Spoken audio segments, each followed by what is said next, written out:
Seja bem-vindo ao nosso Clube de Leitura Bíblica. Hoje é o nosso 47º dia de leitura.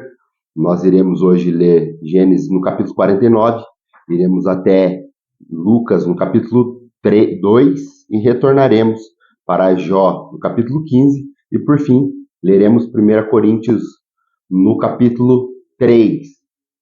Meu nome é Everton Alonso e antes de entrarmos na leitura, quero pedir para que você possa curtir, compartilhar e também comentar e ativar o sininho de notificação, para que assim, sempre que nós postarmos um vídeo novo, você seja direcionado à plataforma e também consiga assistir de antemão.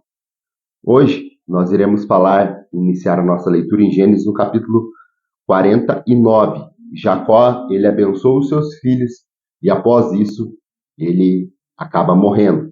Diz assim as Sagradas Escrituras. Gênesis capítulo 49, verso 1. Então Jacó chamou seus filhos e disse: Ajunte-se ao meu lado para que eu lhes diga o que lhe acontecerá nos dias que virão. Reuniram-se para ouvir, filhos de Jacó, ouçam o que diz Israel, seu pai. Rúben, você é meu primogênito, minha força, o primeiro sinal do meu vigor, superior em honra, superior em poder, turbulento como as águas. Já não será superior, porque você subiu à cama de seu pai, ao meu leito, e o desonrou. Simeão e Levi são irmãos. Sua espada são as armas de violência. Que eu não entre no conselho deles, nem participe da sua assembleia, porque em sua ira mataram homens, e em seu bel prazer aleijaram bois, cortando-lhes os tendão. Maldita seja a sua ira, tão tremenda, e a sua fúria tão cruel. Eu os dividiria pelas terras de Jacó e dispersarei em Israel. Judá, seus irmãos o louvarão. Sua mão estará sobre o seu pescoço dos seus inimigos. Os filhos de seu pai se curvarão diante de você. Judá é um leão novo. Você vem subindo, filho meu. Depois de matar a presa como um leão, ele se assenta e se deita como uma leoa. Quem tem coragem de acordá-lo? O cetro não se apartará de Judá, nem um bastão de comando de seus descendentes, até que venha aquele a quem ele pertence, e a ele as nações obedecerão. Ele amarrará seu jumento a uma videira, e o seu jumentinho ao ramo mais seleto. Lavará no vinho as suas roupas, no sangue das uvas as suas vestimentas. Seus olhos serão mais escuros que o vinho, seus dentes mais brancos que o leite.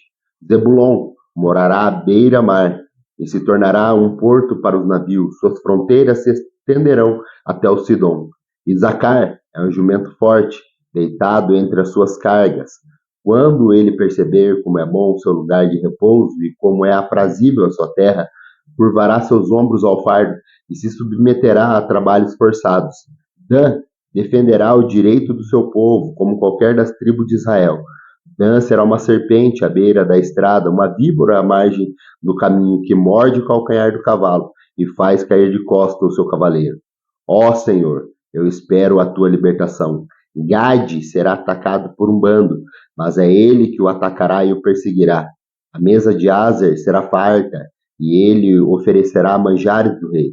Naftali é uma gazela solta, e por isso faz festa. José é uma árvore frutífera à beira de uma fonte, cujos galhos passam por cima do muro. Com rancor arqueiros o atacaram, atirando-lhe flechas com hostilidade, mas o seu arco permaneceu firme. Os seus braços continuaram fortes, ágeis para atirar. Pela mão do poderoso de Jacó, pelo nome do pastor, a rocha de Israel, pelo Deus de seu pai que ajuda você, o Todo-Poderoso, o abençoa com as bênçãos dos altos céus, bênção das profundezas, bênção da fertilidade e da fartura. As bênçãos de seu pai são superiores às bênçãos dos montes antigos, às delícias das colinas eternas. Que todas essas bênçãos repousem sobre a cabeça de José, sobre a fronte daquele que foi separado dentre os seus irmãos. Benjamim é o lobo predador, pela manhã devora a presa e à tarde divide o despojo. São esses os que formaram as 12 tribos de Israel, e foi isso que o seu pai lhes disse, ao abençoá-los, dando a cada um a bênção que lhe pertencia. A seguir, Jacó deu-lhes essa instrução: Estou para ser reunido aos meus antepassados. Sepultem-me junto aos meus pais na caverna do campo de Efron, o Hitita, na caverna do campo de Macpela, perto do Manre, em Canaã. campo que Abraão comprou em Efron, o Etita, como propriedade para sepultura. Ali foram sepultados Abraão, Sara, sua esposa, Isaque e Rebeca, sua mulher, e ali também sepultei Lia. Tanto o campo como a caverna que nele está foram comprados dos hititas. Ao acabar de dar essas instruções aos seus filhos, Jacó deitou-se, expirou e foi reunido aos seus antepassados. Vamos agora ao livro de Lucas, o médico Lucas, no capítulo 2, onde ele narra o nascimento de Jesus Cristo. Lucas capítulo 2 diz assim: naqueles dias, César Augusto publicou um decreto ordenando o recenseamento de todo o Império Romano. E este foi o primeiro recenseamento feito quando Quirino era governador da Síria, e todos iam para sua cidade natal a fim de alistar-se. Assim, José também foi para a cidade de Nazaré, a Galiléia, para a Judéia, para Belém, cidade de Davi, porque pertencia à casa e à sua linhagem de Davi. Ele foi a fim de alistar-se com Maria, que lhe estava prometida em casamento e esperava um filho. Enquanto estavam lá, chegou o tempo de nascer o bebê, e ela deu à luz ao seu primogênito, envolveu-o em panos e colocou numa manjedoura, porque não havia lugar para eles na hospedaria. Havia pastores que estavam nos campos próximos e durante a noite tomavam conta dos seus rebanhos. E aconteceu que um anjo do Senhor apareceu-lhes, e a glória do Senhor resplandeceu no redor deles, e ficaram aterrorizados. Mas o anjo lhe disse: não tenham medo, estou trazendo boas novas de grande alegria para vocês, e são para todo o povo. Hoje, na cidade de Davi, nasceu o Salvador, que é Cristo, o Senhor. Isto servirá de sinal para vocês. Encontrarão o bebê envolto em panos e deitado numa manjedoura. De repente, uma grande multidão do exército celestial apareceu como anjo, louvando a Deus e dizendo: glórias a Deus nas alturas, paz na terra aos homens, aos quais ele concede seu favor. Quando os anjos os deixaram e foram para os céus, os pastores disseram uns aos outros: vamos a Belém e vejamos isso que aconteceu e o que o Senhor nos deu a conhecer. Então correram para lá e encontraram Maria e José e o bebê deitado na manjedoura. Depois de o verem, contaram a todos o que fora dito a respeito daquele menino, e todos os ouviam o que os pastores diziam, ficaram admirados. Maria, porém, guardava todas essas coisas e sobre ela refletia em seu coração.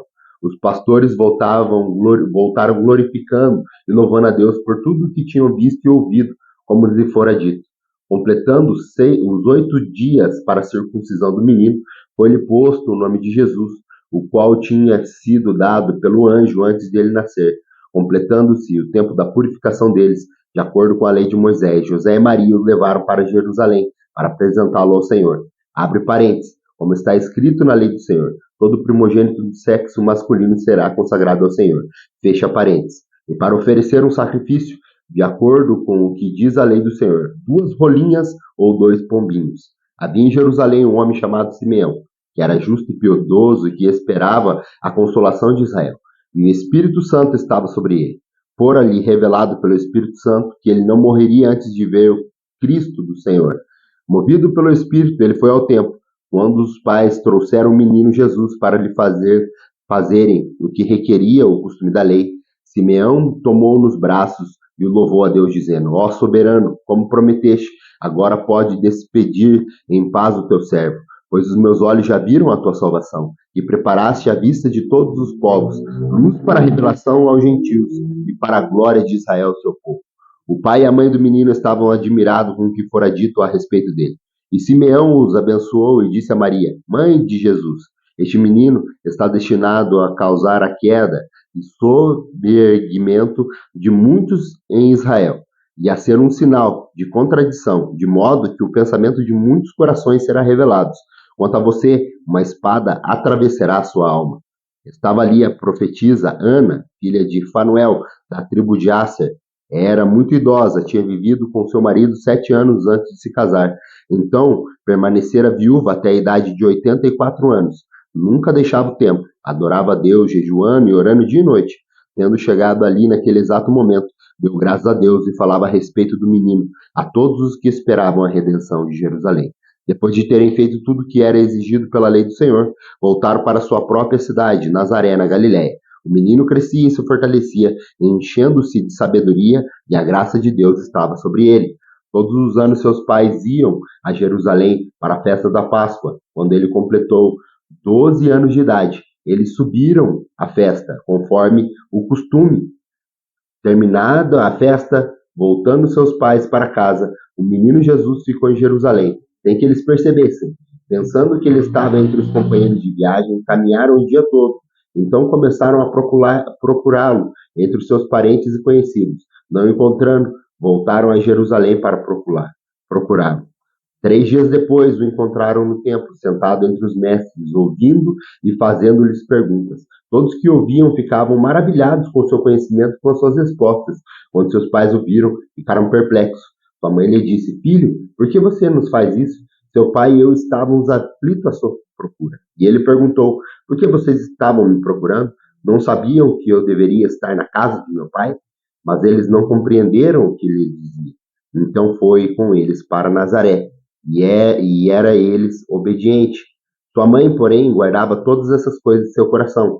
Jesus ia crescendo em sabedoria, estatura e graça diante de Deus e dos homens. Vamos agora ao livro de Jó, no capítulo 15, aonde o amigo de Jó começa a ter um diálogo.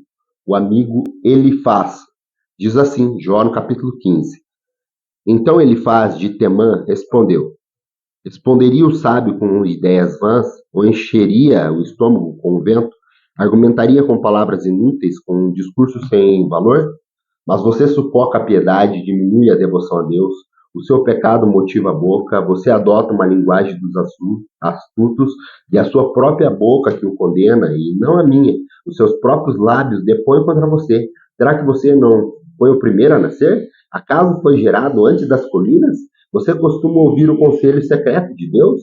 Só a você pertence a sabedoria? O que você sabe que nós não sabemos? E compreensão tem você que nós não temos? Temos do lado dos homens de cabelos brancos muito mais velhos que o seu pai. Não basta para você as consolações divinas e as nossas palavras amáveis? Por que você se deixa levar pelo seu coração e por que esse brilho nos seus olhos? Porque contra Deus é que você dirige a sua ira e despeja da sua boca essas palavras. Como os homens podem ser puros? Como pode ser justo quem nasce de uma mulher? Pois se nem o seu santo Deus desconfia, e se nem os céus são puros aos seus olhos, quanto menos o homem que é impuro e corrupto, e que bebe iniquidade como a água. Escuta-me, e eu explicarei a você. Vou dizer a você o que vi, e o que os sábios declararam sem esconder, o que receberam de seus pais, a quem foi dado a terra, e a mais ninguém. Nenhum estrangeiro passou entre eles. O ímpio sofre tormentos a vida toda, como também o homem cruel, nos poucos anos que lhe foi reservado. Só ouve ruídos aterrorizantes. Quando se sente em paz, ladrões os atacam. Não tem esperança de escapar das trevas. Sente-se destinado ao fio da espada. Fica perambulando. É comida para os arbustos. Sabe muito bem que logo virão sobre ele as trevas. A aflição e a angústia o apavoram e o dominam, como um rei pronto para atacar, porque agiu os punhos contra Deus e desafiou o Todo-Poderoso, afrontando com arrogância e com um escudo grosso e resistente. Apesar de ter o rosto coberto de gordura e uma cintura estufada de carne, habitará em cidades prestes a arruinar-se, em casas inabitáveis, caindo aos pedaços. Nunca mais será rico, sua riqueza não durará, e seus bens não propagarão pela terra. Não poderá escapar das trevas, o fogo chamuscará os seus renovos, o sopro da boca de Deus o arrebatará.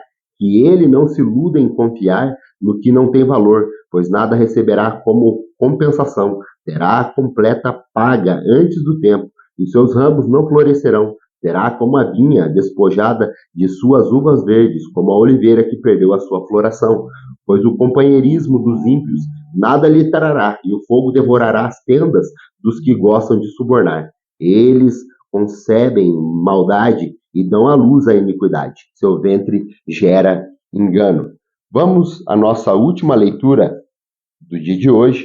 Está lá no livro de 1 Coríntios, no capítulo 3, que o apóstolo Paulo escrevendo aos Coríntios, ele fala sobre as divisões na igreja. E ele diz assim, 1 Coríntios capítulo 3.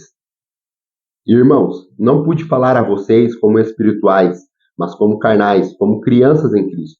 Dei a vocês leites e não alimentos sólidos, pois vocês não estavam em condições de recebê-lo. De fato, vocês ainda não estão em condições, porque ainda são carnais.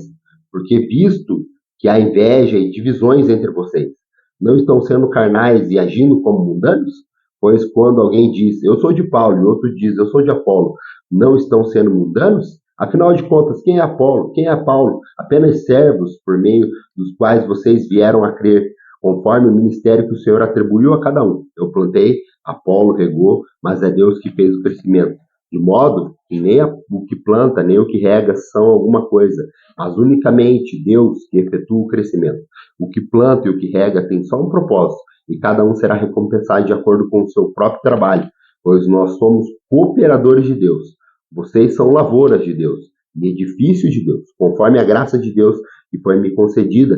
Eu, como sábio construtor, lancei o alicerce, o outro está construindo sobre ele. Contudo, veja cada um como constrói, porque ninguém pode colocar outro alicerce além do que já está posto, que é Jesus Cristo. Se alguém constrói sobre esse alicerce usando ouro, prata, pedras preciosas, madeira, feno ou palha, sua obra será mostrada, porque o dia a luz trará a luz, pois será revelado pelo fogo, que provará a qualidade da obra de cada um.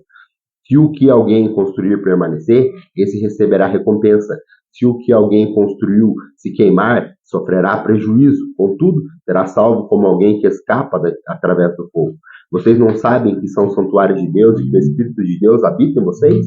Se alguém destruir o santuário de Deus, Deus o destruirá, pois o santuário de Deus, que são vocês, é sagrado. Não se engane. Se algum de vocês pensa que é sábio, segundo os padrões dessa era, deve tornar-se louco para que se torne sábio, porque a sabedoria deste mundo é loucura aos olhos de Deus, pois está escrito, ele apanha os sábios nas astúcias, e também o Senhor conhece os pensamentos dos sábios, e sabe como são fúteis. Portanto, ninguém se glorie em homens, porque todas as coisas são de vocês. Seja Paulo, seja Apolo, seja Pedro, seja o mundo, a vida, a morte, o presente ou o futuro. Tudo é de vocês, e vocês são de Cristo, e Cristo de Deus. Muito obrigado pela tua companhia. É um prazer ter você lendo a Bíblia toda em um ano. E espero você amanhã para mais um episódio do Clube de Leitura Bíblica Anual. Que a paz do Senhor alcance o teu coração.